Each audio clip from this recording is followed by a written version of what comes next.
लगता ऐसे है कि पाकिस्तान ने या पाकिस्तानी लोगों ने जब अफगानियों से कहा कि की करना चाहना है तो उन्हें क्या कत्ल होना चाहना वहां, नूरी नाथ ने कहा कत्ल होना चाहना वहां। तो कोई इस तरह की सूरत हाल आपको नजर आ रही है कि ये फिल्मी डायलॉग ही चल रहे हैं वहां पे? देखिए शमसी साहब, सिचुएशन सीरियस है। अच्छा।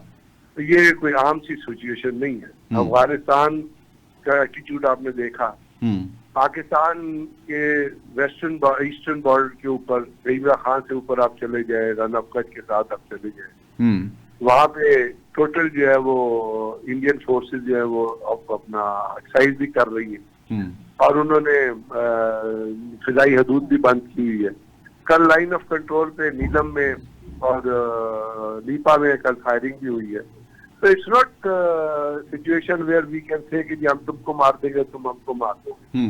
This sanity should prevail. हमारे यहाँ सीरियसनेस का इंटरनल सिचुएशन में हालत ये है, आप इससे अंदाजा लगाइए हमारे लीडरान की सीरियसनेस का या उनकी पाकिस्तान के जो नेशनल सिक्योरिटी ऑब्जेक्टिव से कंसर्न का जो आपकी पॉलिटिकल लीडरशिप है कि कश्मीर के ऊपर लाइन ऑफ कंट्रोल पे फायर हो रहा है, इंडियन फोर्सेज जो है वो जमा हो रही हैं, एक वॉर लाइक हो ना हो ये बात की बात है, बट एक थ्रेटनिंग सिचुएशन बनी हुई है और ये पीछे पड़े हुए हैं कि कश्मीर की गवर्नमेंट चेंज करनी।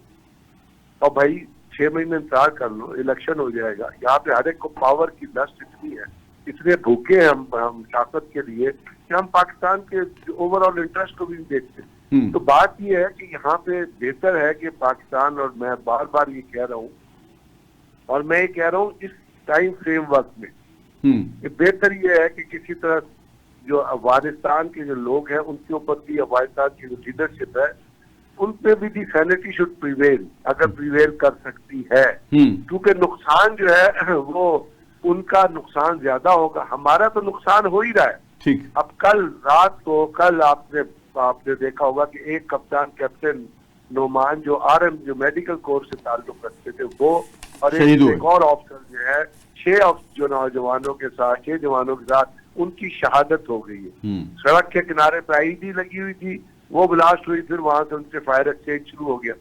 अब ये कब तक आप बर्दाश्त? अब वो तो कहेंगे ठीक है आप उनको मार देंगे, जाके हम मारेंगे, बम मारेंगे, ऊपर से एयरफोर्स जाएगी या डीपर टारगेट एंगेज करेंगे, उनकी स्लीपर सेल को एंगेज करेंगे, पाकिस्तान के अंदर ऑपरेशन करेंगे। लेकिन ये जो वॉरफेयर पाकिस्तान के अंदर चली हुई है जिसके अंदर दुश्मन का पता नहीं होता वो किधर से आ जाए, तो वो तो आता रहेगा।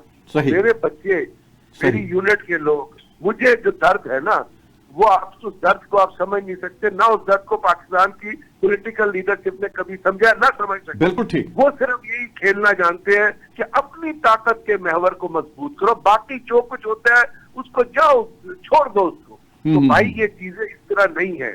जब आपको इतनी आपकी चीजें हो रही है तो उसके ऊपर आपको बहुत डिफरेंट किस्म की टेक्निक और टैक्टिक्स बनानी पड़ती है। अगर अफगानी ना माने तो उसके बाद तो फिर साफ जाहिर है अगर वो पाकिस्तान के अंदर हमले होते रहे तो पाकिस्तान में तो कार्रवाई करनी है ना, फिर चाहे काबुल में एंगेज करना पड़े, पख्तिया में एंगेज करना पड़े, होस्ट में एंगेज करना पड़ा, उन तमाम पाकिस्तान ने ऑलरेडी एक नक्शा प्रोवाइड किया है अफगानिस्तान जिसमें 34 जगह आइडेंटिफाई की हुई है कि जहां आपके दहशतगर्दी के मौजूद है।